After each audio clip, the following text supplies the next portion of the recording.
Everyday Life. Another week, another great episode. Of course, with my legendary co-host, Mr. Mark L. Christensen.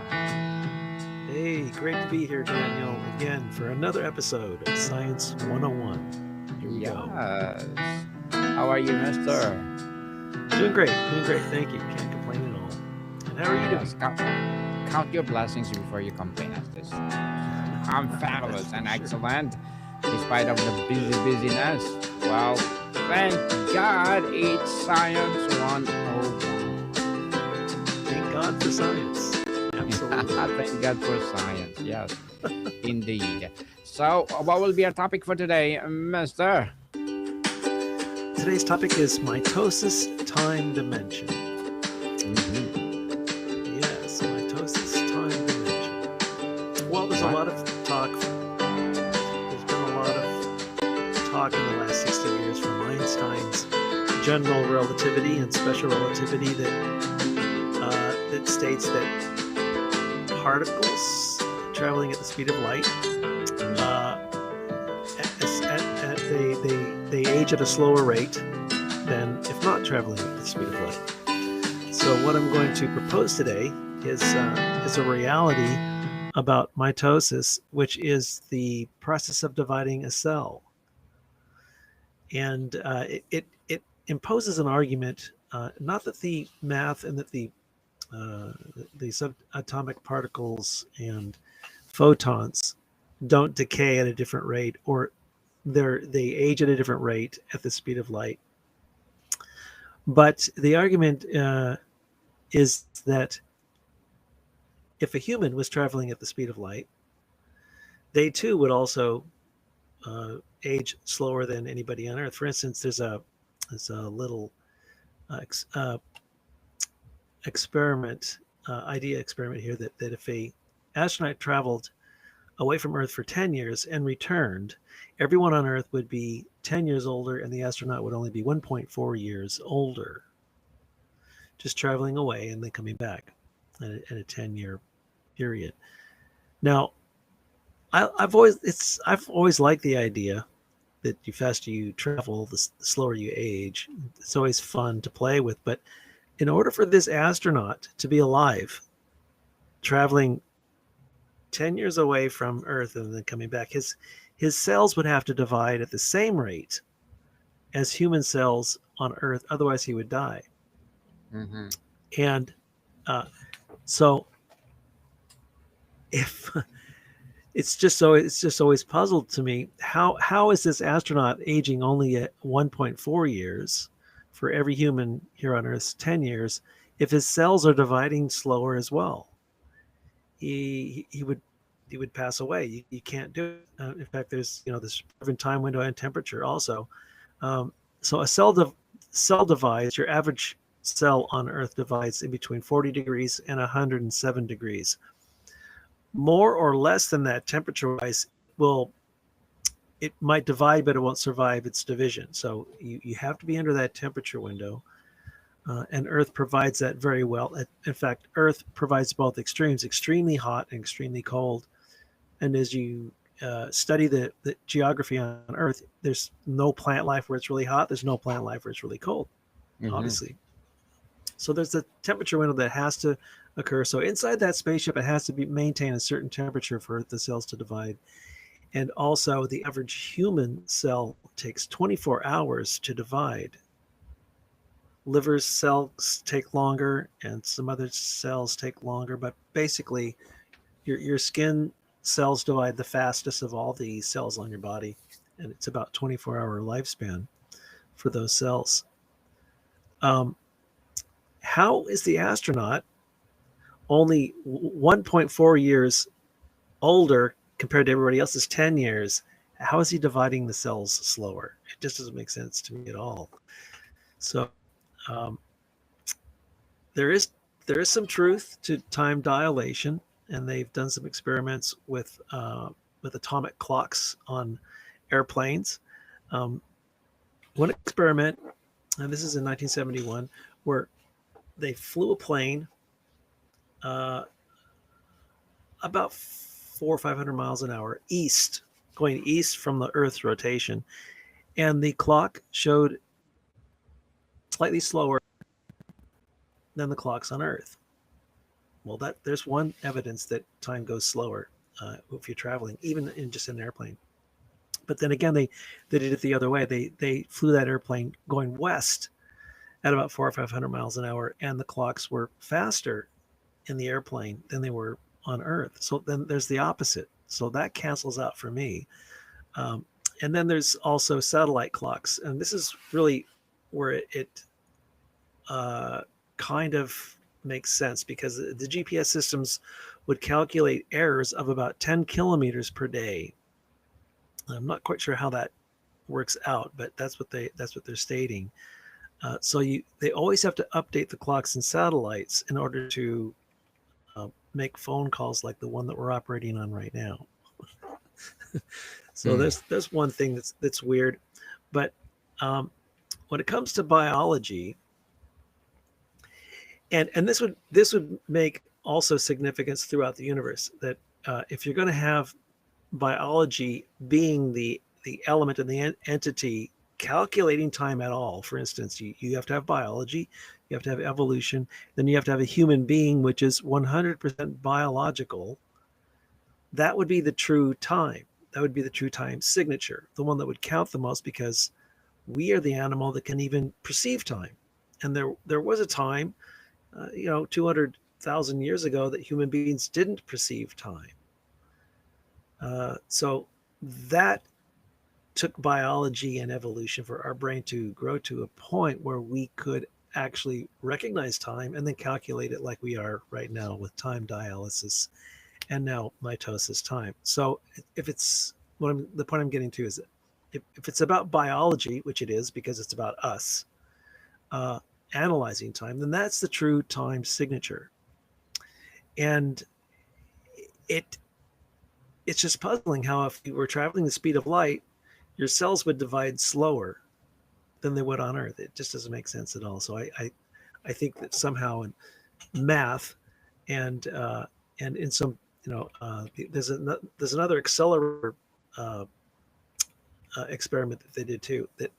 There's a decay of particles decay at a certain rate that also kind of prove that time is slower at the speed of light or near the speed of light. But it's not biology, so I just keep I just keep that the argument alive for now until we can actually prove it that the biology slows down traveling the speed of light. And also, there's two other things that you can use to gauge this. There's the astronauts that just went around the moon and Artemis 2 just went around the moon. They they haven't aged more or less than anybody else on Earth. So there's some space travel there to prove that their biology is the same. Their cells were dividing the same in space as anybody on Earth.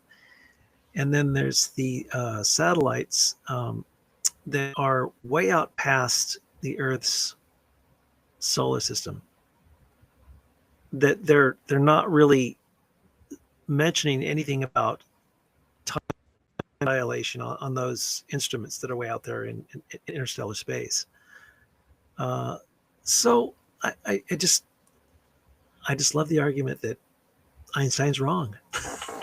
Just kidding. Uh, that You're opposing that you Mr. Einstein. well, the idea does. That's not me specifically, but the idea that cells would divide slower traveling near the speed of light doesn't. I don't think so. Mm-hmm. Not without Definitely. the not without the subject dying, because it's a 24-hour process. So that's my take on mitosis time dimension. Wow, What do you think there? interesting. Yeah, Interesting, Mr. Mark. How sure. about tell us, Mr. Mark, how's the process to go beyond other galaxy or universe or other planets? Are how we preserve our bodies by sleeping or by something else? That's what we shown they shown any kind of, well, futuristic science fiction movies? Oh yes, like cryonic freezing of bodies. Hmm. There is no real uh, proof that body can be resuscitated from a cryonic state yet. They're trying it, and there's a lot of billionaires and popular people that have frozen their bodies when they passed away, and they're frozen right now, and they're waiting for the science to be able to bring them back to life one day here on Earth. That would be really interesting if that could happen.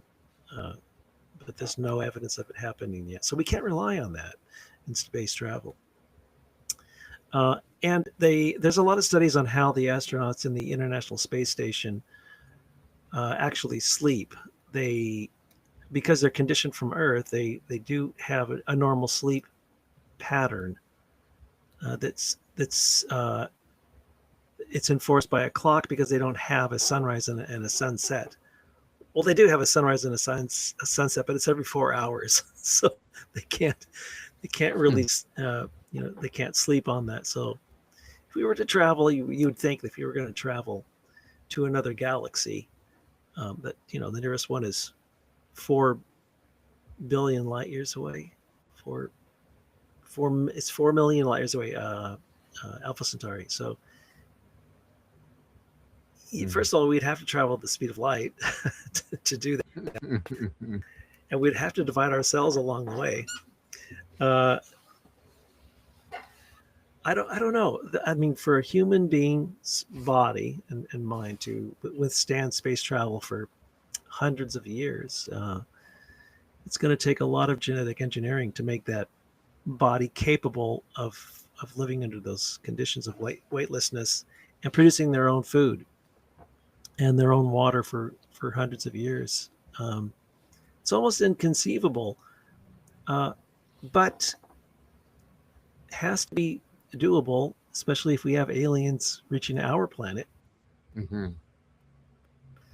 coming across our galaxy. And as we know, that the government and the world government is about ready to disclose evidence uh, of vehicles that are not of Earth. This is really going to happen.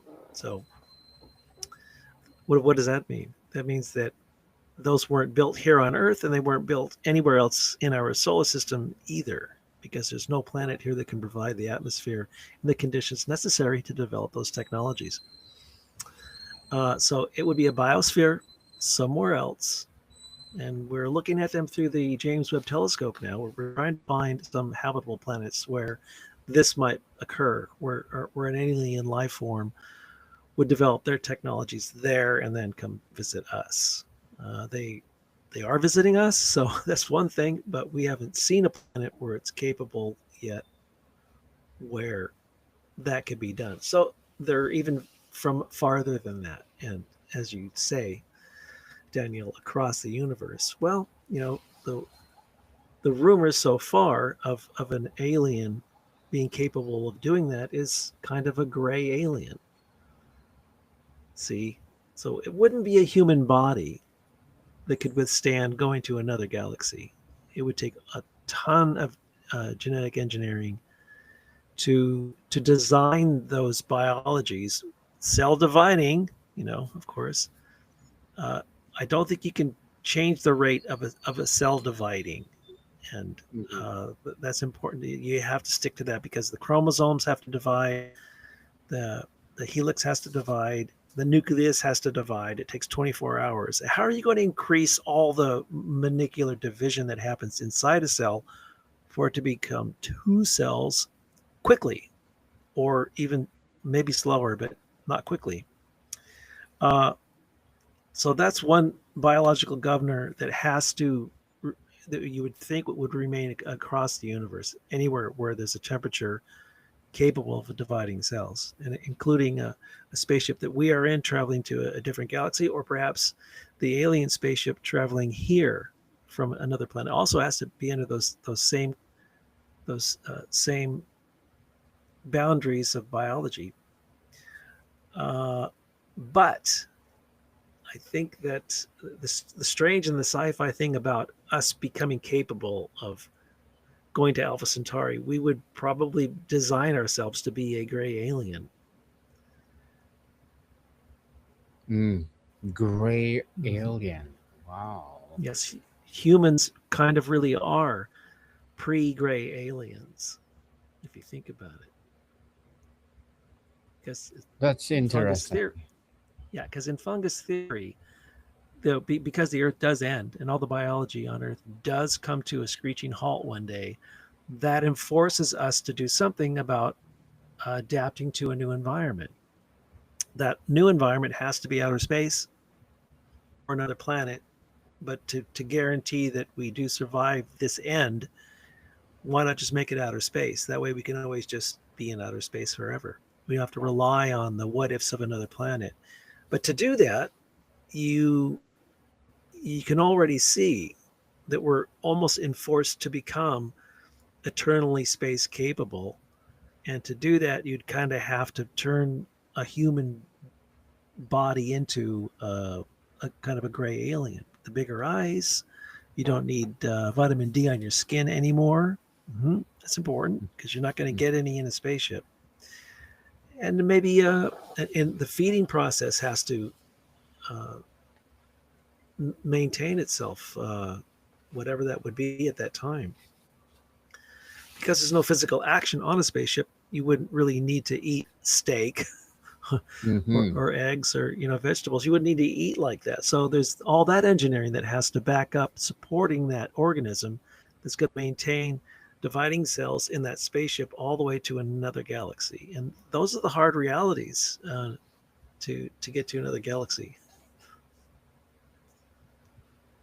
Well said, Mr. Mark. Mhm. Well said. So my first question Yeah. is, what molecular timers or checkpoints regulate the precise sequencing of mitotic events?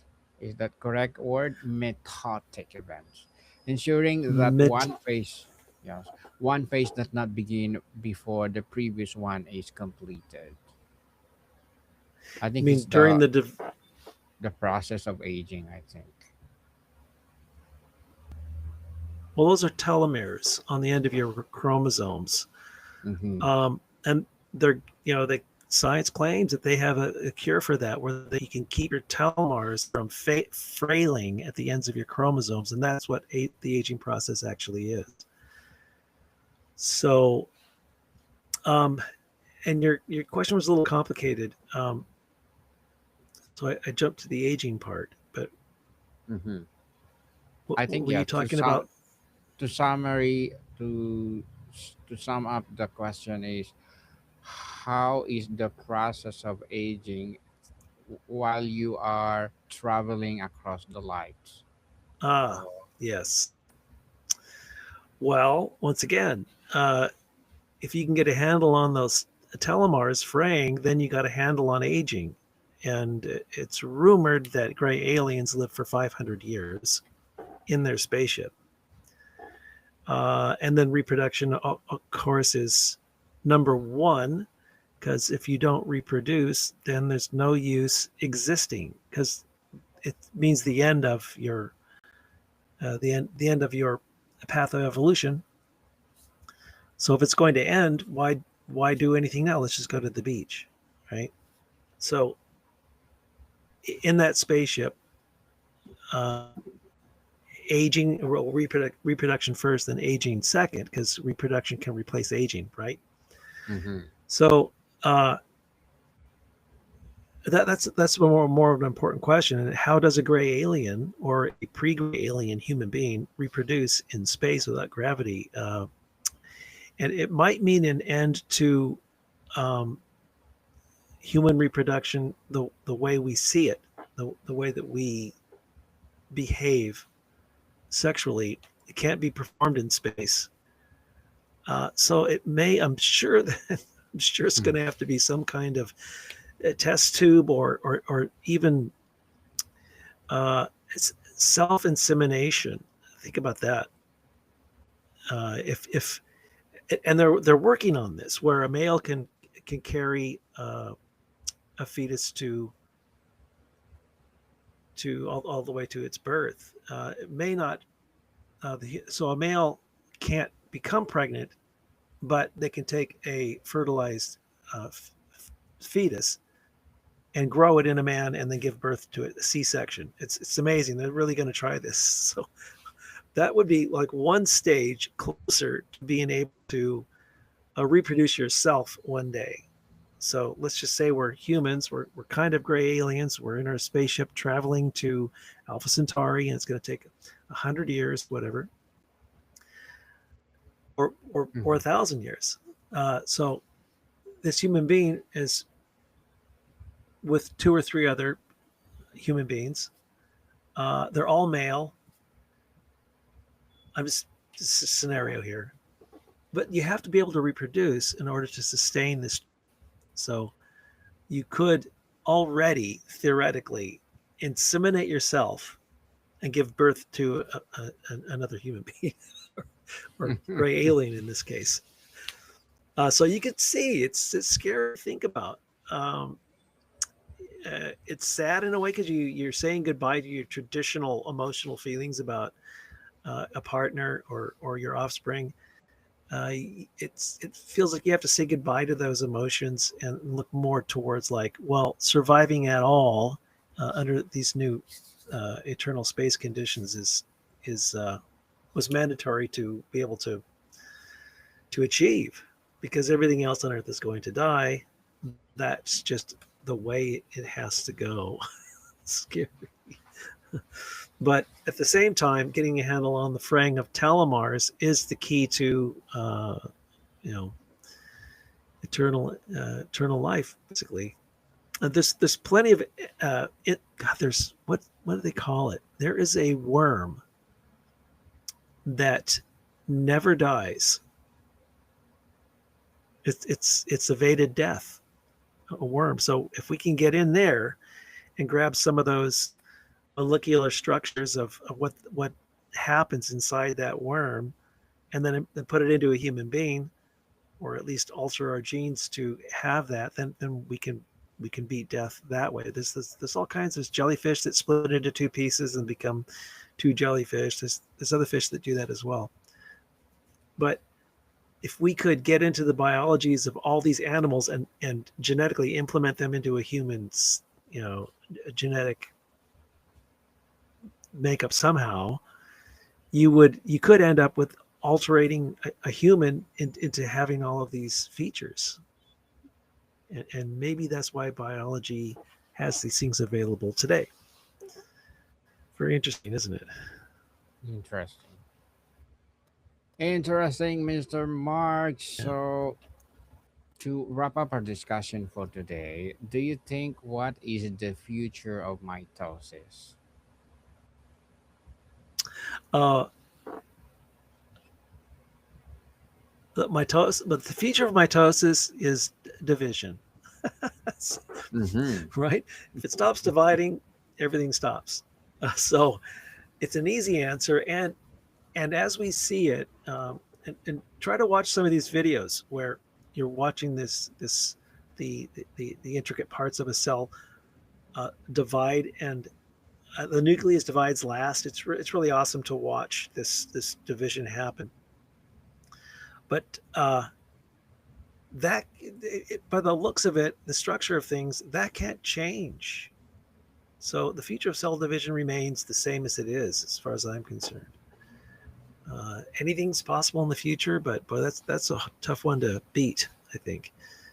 So my mitosis time dimension is the signature of time, and it also controls the rate of consciousness. So you can only become conscious so fast. See, because for our brain to get larger to contain more consciousness, it has to grow by dividing more cells. So your brain has to divide more cells in order to contain more consciousness. That's another way of looking at it. And it is all the time. All the time. Yes, Mr. Mark, another, well, Interesting topic. So, would you please plug in Great. your book? Yes, I've written a book called Fungus Theory of Conscious Growth. I'll hold it up here. And I've been told I touched on everything. So